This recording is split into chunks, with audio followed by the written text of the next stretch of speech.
Sesaat lagi, kita akan menyaksikan presentasi dari tim kebahagiaan yang diketuai oleh Dinda Putrabadi dengan anggotanya Dinka Latifani Falasifaridana dan Tutik Haryanti dari Universitas Negeri Malang.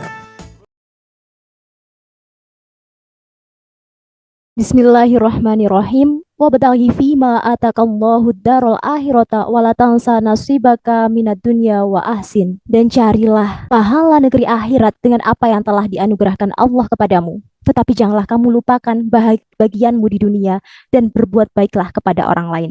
Quran Surat Al-Qasas ayat 77. Assalamualaikum warahmatullahi wabarakatuh. Selamat pagi Dewan Juri yang terhormat serta teman-teman finalis yang berbahagia. Pada tahun 2019 hingga 2021, penyebaran tidak terkendali dari COVID-19 telah menjadi permasalahan bersama bagi seluruh negara di dunia. Bukan hanya permasalahan kesehatan saja, melainkan permasalahan multisektoral, meliputi pendidikan, ekonomi, hingga psikologis.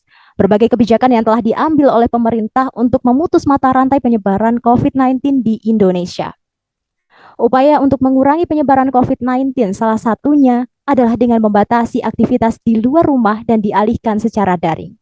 Berdasarkan hasil survei yang dilakukan oleh Perhimpunan Dokter Spesialis Kedokteran Jiwa Indonesia pada tahun 2020 menunjukkan bahwa sebanyak 69% masyarakat mengalami gangguan psikologis. Bahkan 49% diantaranya merasa lebih baik mati setelah masa pandemi berlalu. Nyatanya di era new normal ini kebiasaan tersebut masih dimiliki oleh sebagian besar individu. Berbagai gangguan psikologis yang dialami selama pandemi lalu berdampak pada kesehatan fisik yang dimiliki oleh masyarakat, sehingga memiliki pengaruh negatif yang signifikan terhadap kebahagiaan yang dirasakan. Akibatnya, akan sulit untuk mencapai tujuan ketiga dalam Sustainable Development Goals atau SDGs 2030, yaitu Good Health and Well-being. Dan nyatanya, pada proses habituasi yang dilakukan pada era pandemik lalu, sebagian besar individu masih berlanjut dengan kebiasaan kesehatan mental tersebut dengan rendahnya kebahagiaan yang dimiliki, termasuk di era saat ini, di era new normal. Padahal, kebahagiaan hakiki dapat diraih apabila 4 aspek yang ada dalam diri manusia dapat berjalan beriringan. Keempat aspek tersebut adalah aspek fisik, psikologis, sosial, dan spiritual. Namun, banyak masyarakat yang melupakan aspek spiritualnya. Oleh karena itu, perbaikan pada aspek spiritual sangat utama untuk dilakukan. Hal tersebut terbukti dalam ayat-ayat di Al-Quran menganjurkan manusia untuk selalu bertakwa kepada Allah Subhanahu wa Ta'ala agar mendatangkan kebahagiaan. Sehingga kami dengan bangga mempresentasikan esai dengan judul Bahagia.id, media penyeimbang aspek-aspek vital untuk merawat kebahagiaan hidup di era new normal, yang diketuai oleh Dinda Putri Abadi, beranggotakan Linka Latifani Falasifaridana dan Tutik Haryanti, di bawah bimbingan Ibu Dr. Musrihati, SAG, MPD. Bahagia.id, media penyeimbang aspek-aspek vital untuk merawat kebahagiaan hidup di era new normal. Dengan memanfaatkan media daring melalui berbagai fitur yang bersifat universal, Bahagia.id memungkinkan untuk dapat digunakan oleh semua elemen. Dengan Bahagia.id, temukan keseimbangan kebahagiaan hidup Anda. Bahagia.id hadir sebagai media untuk memberikan berbagai jasa layanan disertai rekomendasi kegiatan yang dapat dilakukan oleh individu guna mencapai kebahagiaan sejati melalui keseimbangan aspek fisik, psikologis, sosial, dan spiritual berdasarkan pendekatan psikologi Islam.